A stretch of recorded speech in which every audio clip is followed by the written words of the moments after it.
I will be the first to admit, Bully, you and I could sit down over tequila, some burritos or something, and we could probably figure out a way to make it work. It's possible that it can. Oh. It's highly doubtful that it will. Depends on what they do with him tonight. I spoke about it on Busted Open this morning, but I'll go into it. First of all, the execution of the run-in by Jack Perry, pushing the ladder open, dumping FTR. Great job. Bucks win.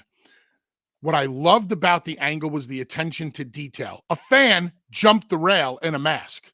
Security hit the ring. That's the attention to detail that I like Exactly. to see. When security hits the ring and treats Jack Perry like a fan, that's good. Now the mask comes off. Here's the reveal. So far, we've seen 2 reactions from a live crowd for Jack Perry. We saw him in the New Japan show a couple of weeks ago, which he got a phenomenal response, about 6,000 people at that show, all behind Jack Perry. At Dynasty, he jumps the rail, he gets unmasked. All those people were behind Jack Perry. AEW, as of tonight, needs to turn Jack Perry into a monster babyface martyr who flies the flag for AEW, who swears to the AEW fan base that a cancer like CM Punk will never, ever set foot in the doors of AEW again. He's a good guy.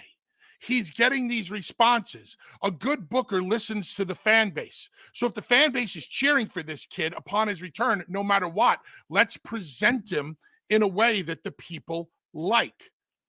There's a way for this kid to become a monster babyface.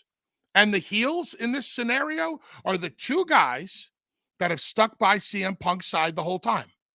FTR.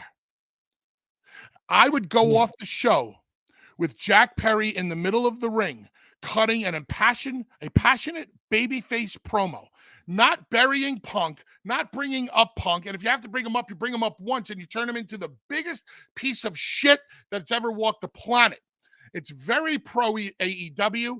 It's very pro I want to be here. It's very pro everybody else wants to be here. As Adam Copeland said a couple of weeks ago, you send out every wrestler from the back supporting Jack Perry's speech. You get a massive AEW chant going, and that's the last taste you leave in the people's mouth this week. I'm so excited about that because I can see that in my head. And, you know, for me, Bully, whenever I'm sitting in a room with a bunch of people or even one other person, and you're throwing ideas around and you get into, okay, what if we do this? I love that. What if we do, you know, that's what I miss about the wrestling business. And Eric, I'm going to give you props because I sat right next to you in TNA in those creative meetings for a long time. You were the smartest guy in the room. You know why? Because you knew that you weren't the smartest guy in the room. There you go. Because I surrounded myself with smart people. You are one hell of a worker, my friend, because I did not hear a ton of great ideas, a ton of ideas. Forget about they're great or not. I saw you listen to everybody else and be able to extrapolate. This is good. This is good. This is good. Let's throw this away. I cannot believe the amount of times I saw Hulk Hogan get shot down in creative meetings. Like Hulk would be like, well, brother, you know, maybe we should do this. That sucks, Hulk. Boom. Okay, Hulk would just shush.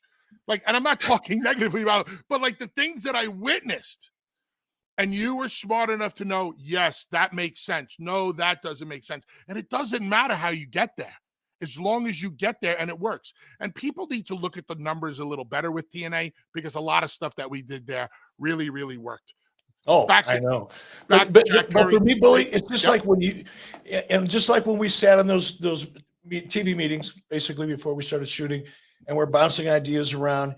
To me, that was the most fun part. Like that was the most fun I've ever had in the wrestling business is when you're sitting in a room or you're sitting in a car, you're sitting at the bar at Marriott, you know, watching the replay of the show, whatever, and you're sitting around and you're sharing these what-if scenarios and you're throwing these ideas around because just random shit can start coming together and all of a sudden it makes sense. And for me, just like I did with you back in TNA and just like I'm doing right now with you, as you're describing that scene, how you're going to end AEW Dynamite tonight, I can literally picture it in my head as you're speaking.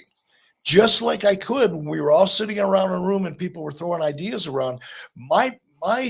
I'd start throwing green flags whenever I could literally picture something that somebody was pitching.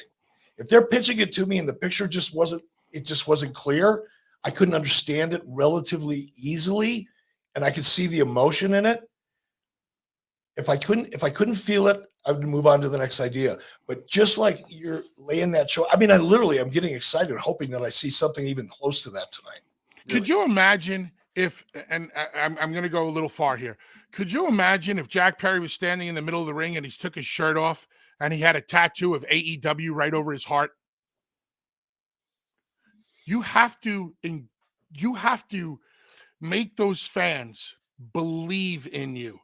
One of the things that AEW has on its side is that the fan base is very loyal to the product, much like ECW fans were loyal to ECW, but they can sniff out bullshit.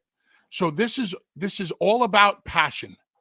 This is all about a rallying cry. Edge gave a rallying cry a couple of weeks ago, but once Tony came back with his lowbrow footage, it buried him.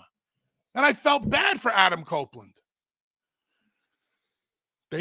I'm basing how I feel on Jack Perry's responses in front of a live audience these past couple of weeks. You have the potential to make a young babyface who swears he'll do right by the company. I started in this company. I'm going to die with this company, and we're all going to do it together. We're getting back to the original vision. We're not letting bad people in here. And I'm not using the word cancer and CM Punk in a shoot way. I'm saying this in a work way. I don't believe that CM Punk is a cancer. I believe we all go through ups and downs in this business, and there's two sides to every story.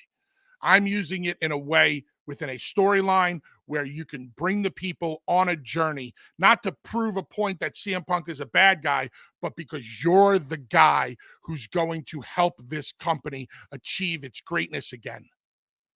And if I have that entire locker room come out and surround the ring and they're all clapping, all 2,500 people at Daly's place are going to get up and clap too. And if all the talent start chanting AEW, all those people are going to, and you start the biggest AEW chant of all time in the place that AEW started.